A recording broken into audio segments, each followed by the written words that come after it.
There's part of my family's history we didn't talk about much, but it was always there. Some of my relatives went to prison. At some point, I wanted to understand not just what happened to them, but why it happened, how it shaped our family, and how their stories fit into something bigger than personal mistakes. I wanted to understand the system behind it because to see the full picture, you have to go back, way back, not to the 1980s, not even to 1950s, but to where it all really started. Right after the 1917 revolution, the new Soviet government didn't just build a new country. It built a new idea of who belonged and who didn't. And anyone who didn't fit that idea could be removed. In the early 1920s, the first Soviet prisons and labor camps weren't filled with what Americans think of as criminals. They were filled with former officials, merchants, priests, people with the wrong background, critics of the new government.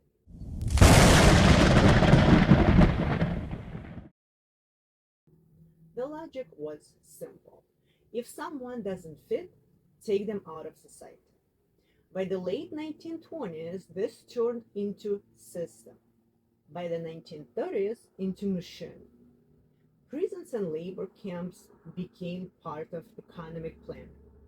Millions were sent to dig mines, cut forests, build canals and railroads, not for justice, but for labor and control.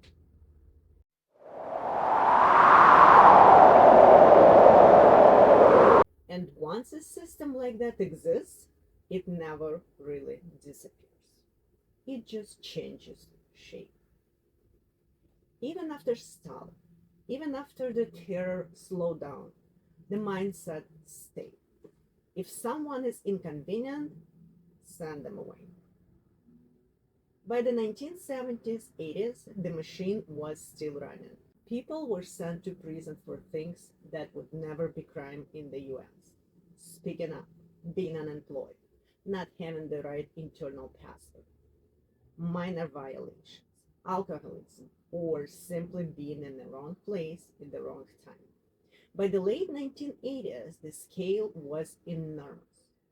According to Amnesty International, by 1991, the Soviet network of prisons and labor camps held around 761,000 inmates, and about 200,000 more were awaiting trial. A US delegation that visited the USSR estimated that the country operated around 2,100 prison and camp facilities across the Soviet Union. And when you break those numbers down into real life, you get something even more shocking.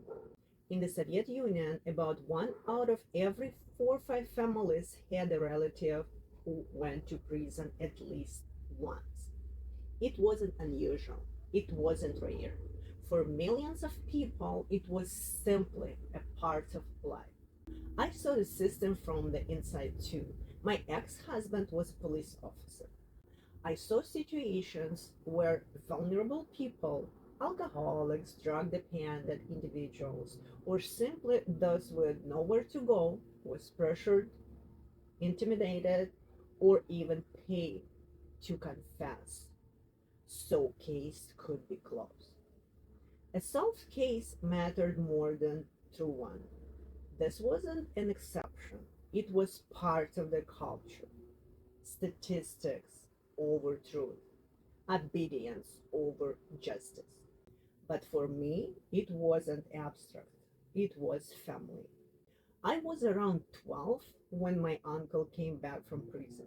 I remember the way he walked into our apartment, thin, pale, exhausted, with a deep, raspy voice.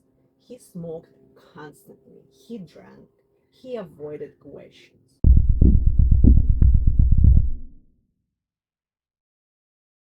Nobody told me why he was in prison or how long he served.